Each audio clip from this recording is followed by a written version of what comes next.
Dear students, welcome back. आज के lecture में हमने लास्ट लेक्चर में जो इरिगेशन मेथड्स के वाटर एप्लीकेशन के मेथड्स और वाटर रिक्वायरमेंट वगैरह के बारे में पढ़ा था, उसके क्वेश्चंस करेंगे। तो स्टार्ट करते हैं। क्वेश्चन नंबर 48 है, yield of well depends upon. तो yield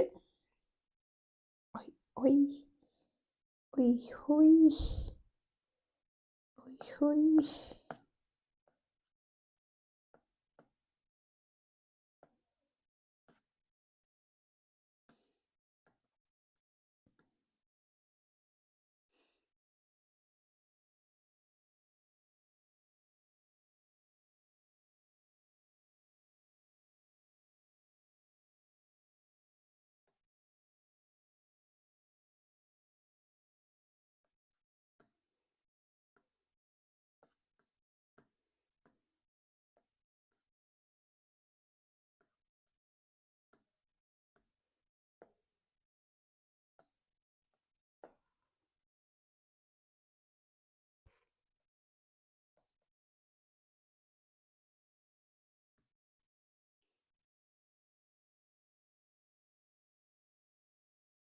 welcome back.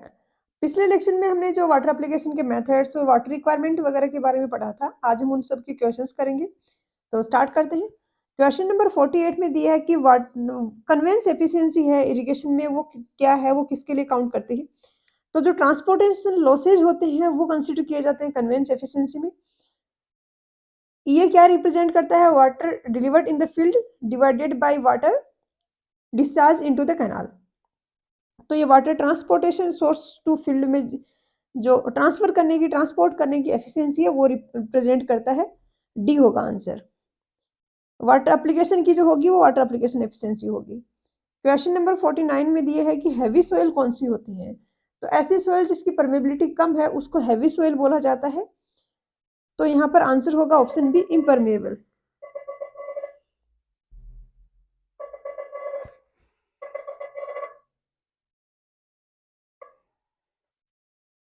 Question number 50 में दिया है कि रिवर प्लेन्स है, ये कौन सी टाइप की सोइल से बने होंगे। तो एलुवियम सोइल से बने होते हैं। एलुवियम सोइल क्या है, बेसिकली एक मिक्सचर है लूज क्ले का, सिल्ट का, सैंड और ग्रेवल, इन सब का, जो कि रिवर डिपॉजिट्स है।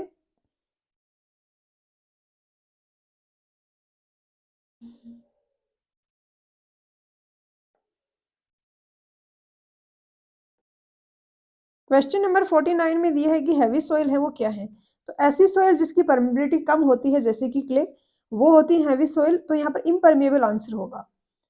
क्वेश्चन नंबर 50 में दिया है कि रिवर प्लेन्स कौन सी टाइप की सॉइल से बने होते हैं। तो ये एलुवियम सॉइल से बने होते हैं, जो कि मिक्सचर है लूज क्ले, सिल्ट, सैंड और ग्रेवल का। और रिवर डिपॉजिट्स में ये सॉइल है वो मिलती है। ए होगा यहाँ पर आंसर। क्वेश्चन नंबर 51 में दिए है कि सैलाइन सॉइल कौन सी होगी। तो पीएच अगर 7 से 8.5 के बीच में है तो ये सैलाइन सॉइल होगी, और पीएच 8.5 से ग्रेटर है तो ये अल्कलाइन सॉइल होगी। नॉर्मली अगर हम वाटर की बात करें तो हम बोलते हैं कि ग्रेटर देन 7 है तो अल्कलाइन है, लेस देन 7 है तो एसिडिक है। तो यहाँ पर थोड़ा सा डिफरेंट है, ये आपको याद रखना होगा। पीएच वैल्यू 7 से 8.5 की रेंज में होना चाहिए, तो मोर देन 7 हो जाएगा। ऑप्शन आंसर हो जाएगा ऑप्शन सी। क्वेश्चन नंबर 52 में दिए है कि क्रॉप की फर्स्ट वाटरिंग को क्या बोलते हैं। तो इसको पैलियो बोला जाता है, हमने किया डिस्कस इसको। ए होगा आंसर। क्वेश्चन नंबर 53 में दिया है कि रबी क्रॉप्स कौन सी हैं। तो गेहूं वाली जो सीजन है रबी क्रॉप होती है, विंटर सीजन बोलते हैं इसको। और खरीफ वाली को बोला जाता है मानसून सीजन। क्वेश्चन नंबर 54 में दिए है कि कैनाल वाटर है उसकी ड्यूटी हम कैसे एक्सप्रेस करते हैं। तो हम ड्यूटी एक्सप्रेस करते हैं हेक्टर पर मीटर क्यूब पर सेकेंड। मीटर क्यूब पर सेकंड को हम क्यूबिक मीटर पर सेकंड भी बोलते हैं, तो क्यूमेक्स भी लिख देते हैं। तो हेक्टर पर क्यूमेक, ऑप्शन सी होगा आंसर। क्वेश्चन नंबर 55 में दिए है कि इरिगेशन कहाँ पर रिक्वायर्ड होगा। जहाँ पर रेनफॉल अबंडेंट है या एनफ एंड टाइमली है। तो ऑब्वियसली अबंडेंट है, एनफ एंड टाइमली है तो हमें नहीं होगा उतना रिक्वायरमेंट। स्कार्स अगर कम है वाटर रेनफॉल, वहां पे इरिगेशन का रिक्वायरमेंट होगा। क्वेश्चन नंबर 56 में दिया है कि भाखड़ा डैम है ये कौन सी रिवर पे बना हुआ है। तो ये सतलुज रिवर पे बना हुआ है।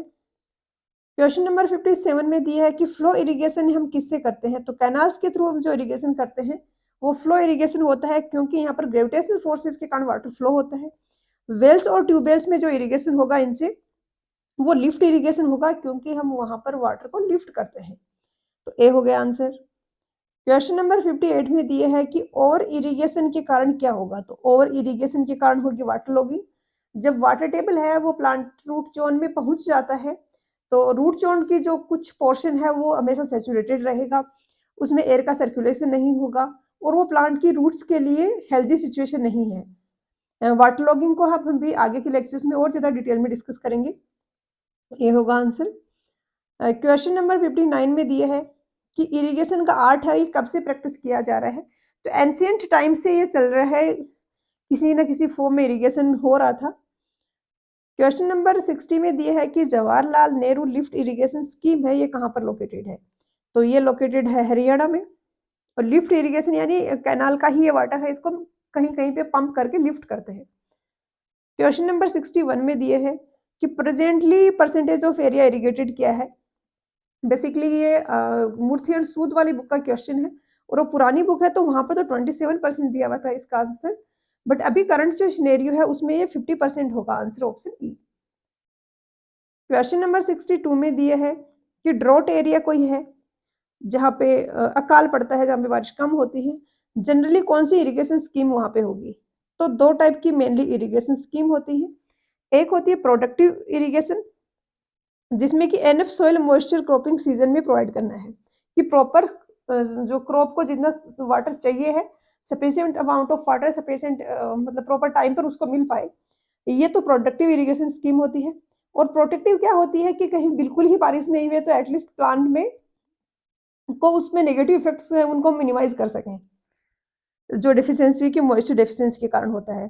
तो ड्रॉट एरिया में प्रोडक्टिव स्कीम ना होके प्रोटेक्टिव स्कीम होगी, ऑप्शन बी। क्वेश्चन नंबर 63 में दिया है कि फेरो इरिगेशन क्या है? तो फेरो इरिगेशन एक बहुत ही कॉमन सा मेथड है इरिगेशन का, तो वेरी कॉमन है, ये कॉस्टली मेथड नहीं है। कॉस्टली में क्या होगा? स्प्रिंकलर और ड्रिप इरिगेशन। क्वेश्चन नंबर 64 में दिया है लीचिंग से सैलिनिटी रिड्यूस करने का बेस्ट मेथड कौन सा है? तो मैंने बताया था आपको, लीचिंग में क्या होता है कि फ्लडेड कर देते हैं पूरे के पूरे फील्ड को, उससे क्या होगा, जो भी अनडिजायरेबल सब्सटेंसेज हैं वो उसमें डिजोल्व हो जाएंगे, जो अक्यूमुलेट हुए हैं सोइल में, सोल्ट्स वगैरह, और उसके बाद हम उस वाटर को कहीं डिस्पोज कर देते हैं। तो स्प्रिंकलर इरिगेशन और फेरो इरिगेशन में तो हम फ्लडेड नहीं कर सकते लैंड को, तो चेक फ्लडिंग ही में ही हम लीचिंग कर सकते हैं इस मेथड से ही। सी होगा आंसर। क्वेश्चन नंबर 65 में दिया है कि एरिड एरियाज जो हैं, जहां पर अनइवन लैंड सरफेस है, मोस्ट सुटेबल इरिगेशन मेथड क्या होगा? तो एक तो अनइवन लैंड सरफेस है, यानी कि स्प्रिंकलर इरिगेशन बेस्ट होगा, डी होगा आंसर। क्वेश्चन नंबर 66 में दिया है कि असेसमेंट का, जो इरिगेशन वाटर के असेसमेंट का बेस्ट मेथड कौन सा होता है? असेसमेंट यानी हम जो फार्मर से चार्ज लेते हैं, जो पैसा उनको वाटर सप्लाई कर रहे हैं उसके बदले लेते हैं, उसके कौन सा मेथड है वो बेस्ट होगा? तो एक तो क्रॉप के बेसिस पे करते हैं, एरिया के बेसिस पे करते हैं, कि जिस फार्मर के पास जितनी लैंड है उसके प्रोपोर्शन में उससे टैक्स ले लिया जाए। दूसरा वॉल्यूमेट्रिक बेसिस पे करता है, ये मोस्ट बेस्ट होता है, मोस्ट एक्यूरेट कह सकते हो, क्योंकि इसमें क्या होगा, प्रॉपर हर एक फार्मर जितना पानी कंज्यूम करता है उसके बेसिस पे इसमें हम चार्जेस लेते हैं। तो हो सकता है कि किसी के पास कम एरिया है फील्ड, किसी का ज्यादा है, कोई इकोनॉमिकली यूज कर रहा है, उसमें वेस्ट नहीं किया जाता।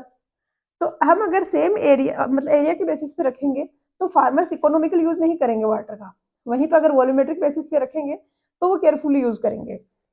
कंपोजिट रेट असेसमेंट, तो इसमें क्या होगा कि वाटर टैक्स भी होगा और लैंड के बेसिस पे भी होगा, और परमानेंट और बेटरमेंट लेवी होता है, ये वहां पर होता है जहां पर ड्रॉट वगैरह का सिचुएशन हो। तो यहाँ पर वॉल्यूमेट्रिक हो जाएगा best possible answer. Question number 67 में दिया है कि क्रॉप रोटेशन का क्या मतलब है?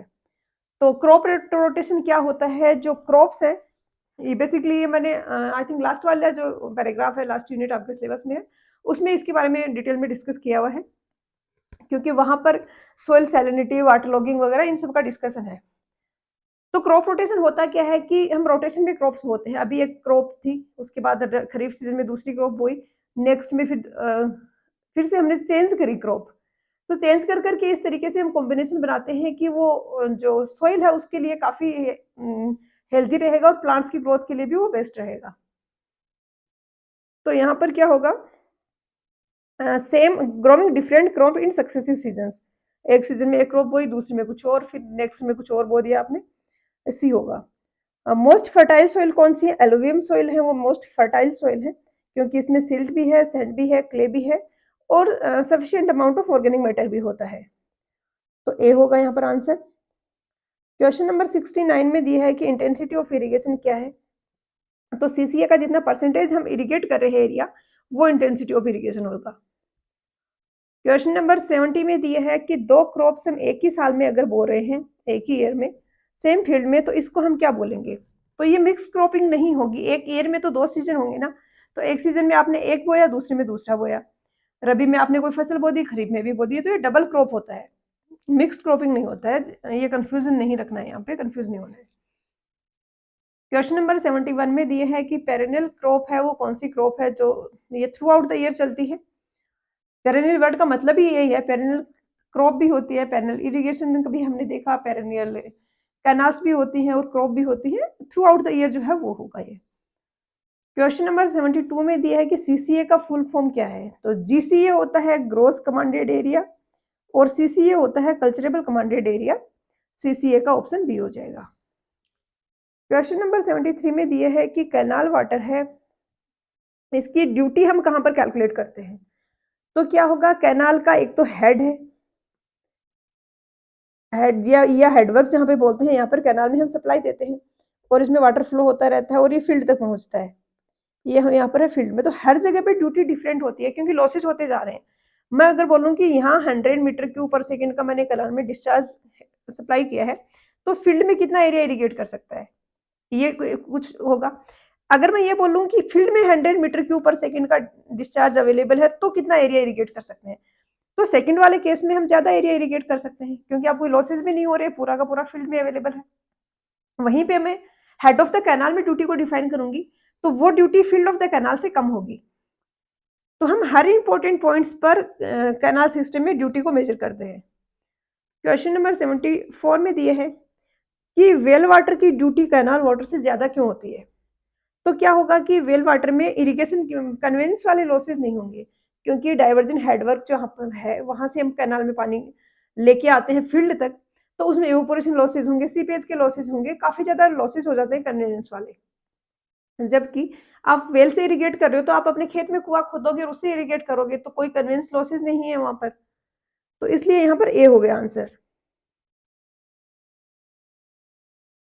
क्वेश्चन नंबर 75 में दिया है कि माइनर इरिगेशन स्कीम कौन सी है।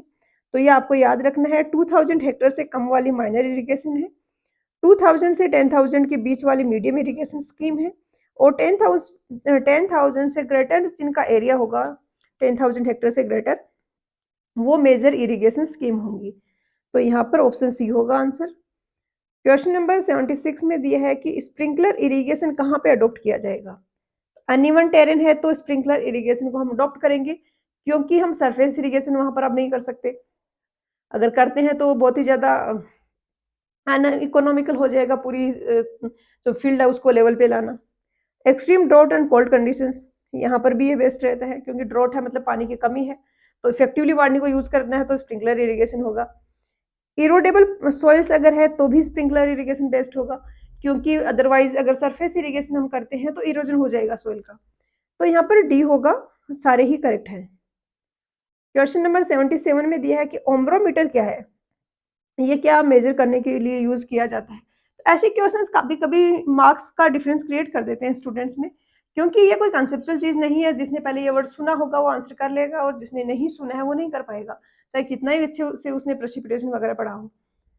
तो इसलिए मैं बहुत बताती हूँ कि जो प्रॉपर मैं सोर्सेज बता रही हूँ वहां से क्वेश्चंस प्रैक्टिस करें क्योंकि वहां से क्वेश्चंस ज्यादा पूछे जाते हैं एग्जाम्स में और ऐसे क्वेश्चंस हैं जो आपको लीड देंगे फिर। तो अब बात करते हैं एम्ब्रोमीटर क्या होता है। रेनफॉल डेप्थ मेजर करने वाली जो डिवाइसेज होती है उनको एम्ब्रोमीटर भी बोला जाता है, रेन गेज भी बोला जाता है। क्वेश्चन नंबर 78 है, इसमें दिया है कि इरिगेशन का ऐसा मेथड जिसमें 1/5 टू 1/3 ही जो एरिया है वो वेट करते हैं हम, 1/5 टू 1 टू 1/2 लैंड सरफेस को वेट करते हैं, तो लेस इवोपोरेशन होगा और लेस फूडिंग ऑफ सोइल होगा। तो ऑब्वियसली अगर इतना ही एरिया हम इरिगेट करेंगे तो इवोपोरेशन की लॉसेस वगैरह कम हो जाएंगे। पूछा क्या गया है कि कौन सा मेथड है, तो ये फैरो इरिगेशन मेथड है, जिसमें हमने देखा था कि इस तरीके से फैरोज बना देते हैं और यहाँ पर आपकी ये क्रॉप्स लगे होते हैं, तो यहाँ पर पानी पहुँच जाता है। डी होगा आंसर। क्वेश्चन नंबर 79 में दिया है कि स्प्रिंकलर सिस्टम किसके लिए सूटेबल होगा, कब सूटेबल होगा। तो लैंड ग्रेडियंट स्टीप है तो सूटेबल होगा, लो परमेबिलिटी है अगर लैंड की तो सूटेबल नहीं होगा, वाटर टेबल अगर लो है तो भी वाटर टेबल अगर लो है तो फिर सरफेस इरिगेशन भी हम कर सकते हैं, क्योंकि वाटर लॉगिंग की दिक्कत नहीं होगी, तो इतना सूटेबल नहीं है वहां पर भी। लो परमेबिलिटी में सूटेबल क्यों नहीं है, क्योंकि हम स्लो रेट से वाटर को सप्लाई कर रहे हैं। अब वाटर परमे नीचे इनफिल्टर होने में इतना टाइम लग रहा है कि उससे पहले इवोपोरेट हो जाएगा, तो इवोपोरेशन लॉसेज बढ़ जाएंगे। Crops to be grain have deep roots, तो इसमें हम स्प्रिंकलर के फुहारे से पानी सप्लाई करते हैं तो बहुत ज़्यादा डेप्थ तक नहीं जाता है वो, तो बहुत ही ज़्यादा डीप अगर रूट है तो ये मेथड सुटेबल नहीं होगा। ए होगा यहाँ पर आंसर। क्वेश्चन नंबर 80 में दिया है कि क्रॉप को ग्रो करने का वो मेथड जिसमें साइड में वो वाटर की डिचेज बनाई जाती हैं, तो ये कौन सा इरिगेशन होता है, तो ये होता है फरो इरिगेशन। क्वेश्चन नंबर 81 में पूछा है कि इरिगेशन बेसिकली कहाँ पे रिक्वायर्ड है। तो पहले भी हमने एक ऐसा क्वेश्चन किया है कि इरिगेशन कहाँ पे रिक्वायर्ड है। इस टाइप के क्वेश्चंस में ऑप्शंस क्या क्या हैं वो काफी ज्यादा मैटर कर जाते हैं। जैसे वहां पर हमने स्कार्स किया था, यहाँ पे क्या होगा, humid region, arid region, semi arid region और ऑल ऑफ द अबव भी दिया है। तो इन सारे रीजन्स में ही वाटर की अगर सफिशिएंट रेनफॉल नहीं है, वाटर की रिक्वायरमेंट फुलफिल नहीं हो पा रही है, तो इरिगेशन की जरूरत पड़ सकती है। तो यहाँ पर हम आंसर ऑप्शन डी करेंगे। क्वेश्चन नंबर 82 में दिया है कि ट्रेडिशनल सरफेस इरिगेशन मेथड है, उसका मेन डिसएडवांटेज क्या है। तो एडवांस टेक्नोलॉजी की कोई उसमें रिक्वायरमेंट नहीं होती, वो तो काफी पुराना मेथड है, कोई पावर की रिक्वायरमेंट भी नहीं होती। डिस्ट्रीब्यूशन जो है वाटर का वो उतना इफेक्टिवली उतना यूनिफॉर्मली नहीं हो पाता, ये इसका डिसएडवांटेज है। हाई इनिशियल सेटअप कॉस्ट है, ये डिसएडवांटेज है स्प्रिंकलर और ड्रिप इरिगेशन का। इनिशियली कॉस्ट उनकी हाई होती है और हाई एनर्जी कंजम्पशन होगा होगा उसमें लिफ्ट इरिगेशन में। कुछ ऐसे मेथड्स हो सकते हैं कि एनर्जी को हम इफेक्टिवली यूज कर रहे हैं, सरफेस इरिगेशन का जो मेथड है उसमें तो चाहिए ही नहीं हमें एनर्जी, तो यहाँ पर बी होगा आंसर। क्वेश्चन नंबर 83 में दिया है कि इरिगेशन की जो टेक्निक है उसमें एंटायर फील्ड को फ्लडिंग कर रहे हैं, ये कौन सी इरिगेशन टेक्निक है। तो ड्रिप इरिगेशन और स्प्रिंकलर इरिगेशन तो आपको पता ही है, सरफेस इरिगेशन के मेथड्स में से नहीं है। अब एंटायर एरिया फ्लडेड हम करते हैं बेसिन इरिगेशन में। फेरो इरिगेशन में हम इस तरीके से पानी की खाइयां बना देते हैं और उसमें पानी डिचेज में पास कराते हैं और यहाँ से पानी इधर पहुंच जाता है जो क्रॉप्स यहाँ पे बोई हुई हैं, पूरे एरिया को फ्लडेड नहीं करते हैं। तो यहाँ पर आंसर ऑप्शन ए होगा, बेसिन फ्लडिंग। क्वेश्चन नंबर 84 में दिए है कि सोइल वाटर क्लासिफिकेशन है वो डिफाइंड है, उसमें ऐसा वाटर जो कि ड्रेन आउट हो जाता है ग्रेविटी के कारण और प्लांट्स के लिए अवेलेबल नहीं रहता है, वो कौन सा है, तो वो होगा ग्रेविटेशनल वाटर। कैपिलरी वाटर है वो प्लांट्स के लिए अवेलेबल रहता है। हाइग्रोस्कोपिक वाटर है, ये ग्रेविटी वाटर ड्रेन आउट होने के बाद में अवेलेबल रहता है, लेकिन ये सोइल के पार्टिकल्स के around as a thin film store होता है, ये केमिकल बाउंड से अटैच्ड होता है सोइल के पार्टिकल्स के कारण, तो प्लांट्स इसको एक्सट्रैक्ट नहीं कर सकते। जितना सक्शन इसको एक्सट्रैक्ट करने के लिए चाहिए वो प्लांट्स अप्लाई नहीं कर पाते, तो कैपिलरी वाटर जो है वो प्लांट्स के लिए अवेलेबल रहता है और ग्रेविटेशनल वाटर ड्रेन आउट हो जाता है, सी होगा आंसर। क्वेश्चन नंबर 85 में दिया है कि कोर वाटरिंग जो है इरिगेशन का में उसमें कब वाटर सप्लाई किया जाता है, मतलब कोर वाटरिंग क्रॉप की कब की जाती है। तो हमने देखा था कि क्रॉप जब फ्यू सेंटीमीटर हाई हो जाती है, ग्रोइंग स्टेज पे है, जब वो बढ़ रही है बहुत ज्यादा, उस टाइम उसको हाईएस्ट रिक्वायरमेंट होती है वाटर की और इसको हम बोलते हैं कोर वाटरिंग। अब at the time of its showing होगा नहीं, जस्ट बिफोर हार्वेस्टिंग नहीं, क्रॉप जब ग्रोइंग स्टेज पे है फ्यू सेंटीमीटर हाई है तो ये होगा। अब इन दोनों में से आपको कंफ्यूजन हो सकता है, लेकिन किसी भी क्रॉप का बेस्ट पीरियड ऑलमोस्ट 2-3 महीने तो होता है, कम से कम ज्यादा भी होता है। तो फ्यू सेंटीमीटर हाई क्रॉप कब होगी, इनिशियली ही होगी, तो अबाउट 3 वीक्स बिफोर शोविंग होगा, ऑप्शन सी। ये आरपीएससी एएन डीएलबी के एग्जाम में भी पूछा गया है।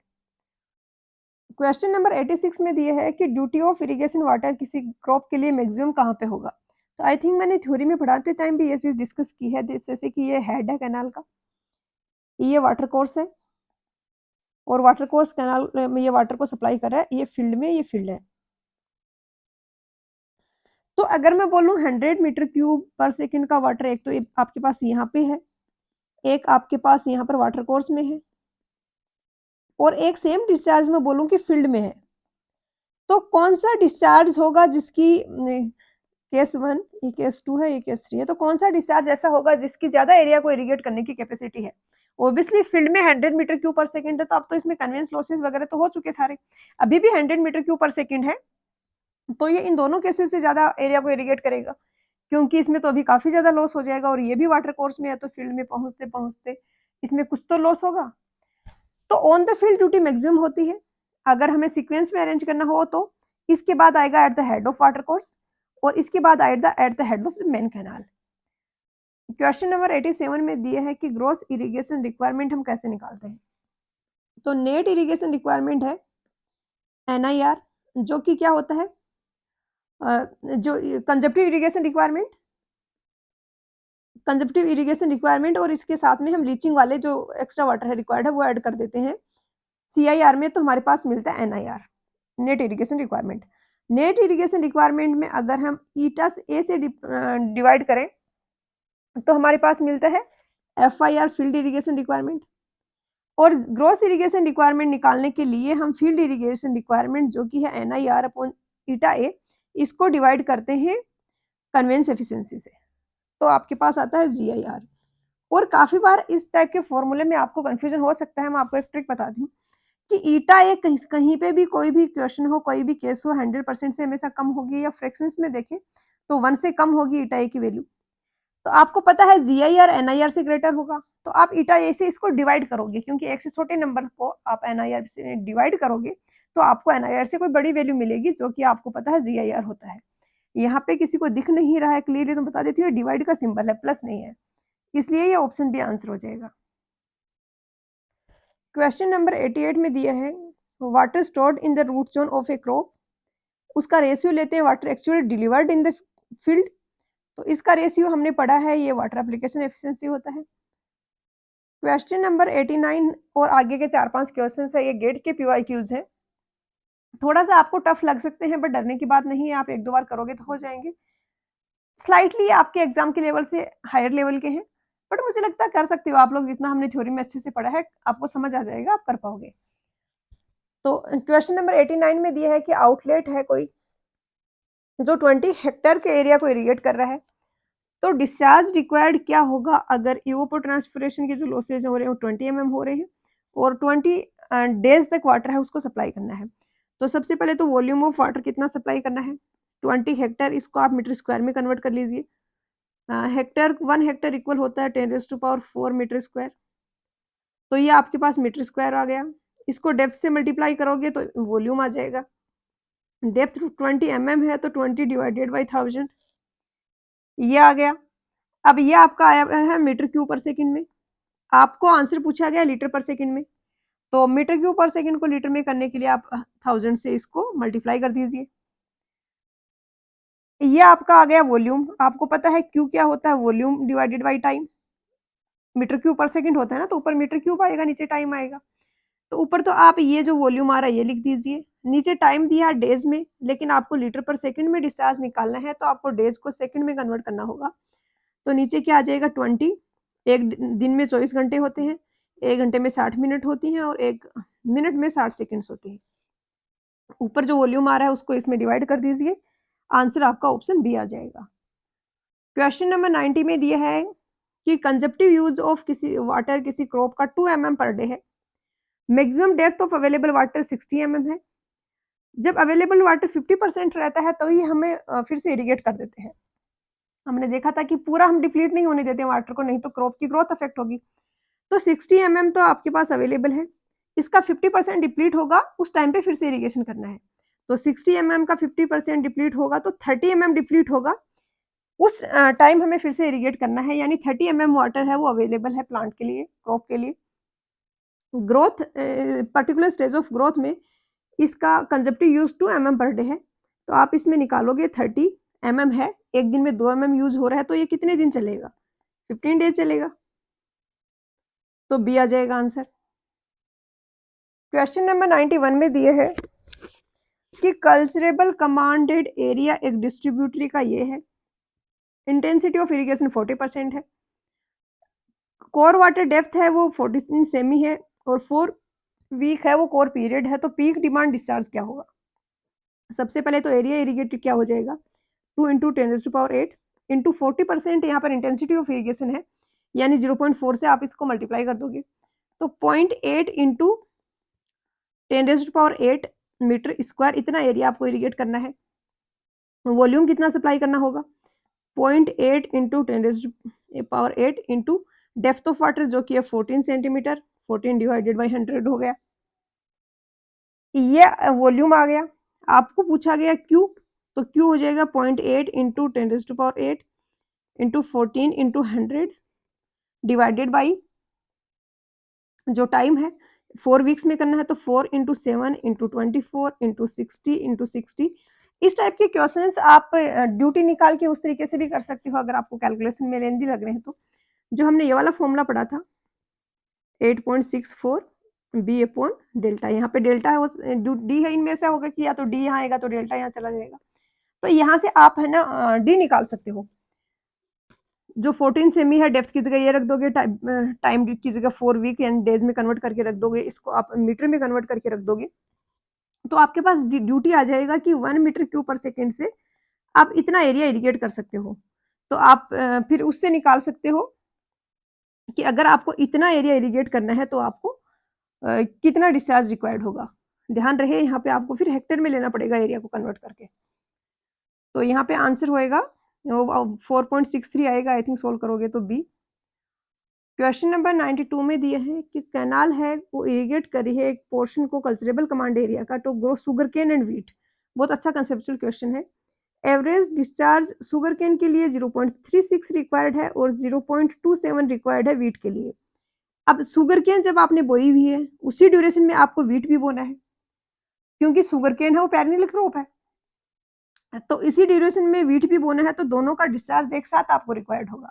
वहीं पे अगर मैं ऐसे बोलूं कि व्हीट के साथ में जैसे राइस बोया होता, तो जैसे ये राइस है और ये व्हीट है, तो इसमें क्या होगा कि राइस को एक बार राइस को हम सप्लाई करेंगे, वाटर इरिगेट करेंगे, वो कट जाएगा, कटाई हो जाएगी उस फसल की, उसके बाद व्हीट को करेंगे।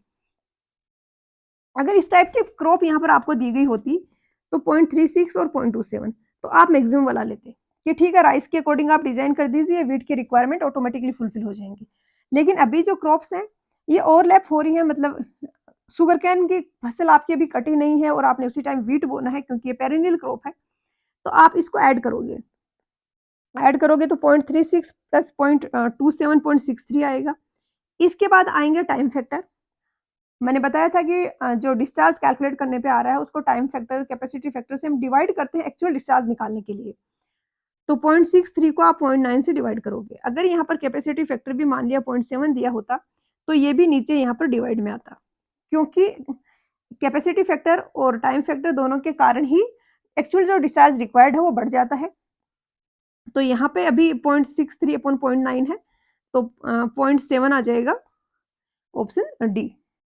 क्वेश्चन नंबर 93 में दिया है कि ड्यूटी 1428 हेक्टर है, बेस पीरियड ये है, तो डेल्टा क्या होगा। ये भी गेट का ही क्वेश्चन है, काफी सिंपल सा। हाँ, डेल्टा होगा 8.64 इंटू बी 120। यूनिट भी कुछ कन्वर्ट करने की जरूरत नहीं है, आपको उसी यूनिट में दिया है जिसमें आपको चाहिए, तो काफी सिंपल सा है, इसको आप सोल्व कर लोगे। इसका आंसर आई थिंक 0.73 था। तो यहाँ पर हमारा ये इरिगेशन के काफी सारे क्वेश्चंस हमने कर लिए हैं। उसके अलावा भी जो आरगोर में, गुप्ता एंड गुप्ता में आपको क्वेश्चंस मिलते हैं वो क्वेश्चंस आप जरूर कर लीजिए, क्योंकि उनमें से काफी ज्यादा प्रोबेबिलिटी है कि आपके एग्जाम में क्वेश्चंस पूछे जाएंगे। तो मिलते हैं नेक्स्ट लेक्चर में एक नए टॉपिक के साथ। पढ़ाई करते रहिए, ऑल द वेरी बेस्ट।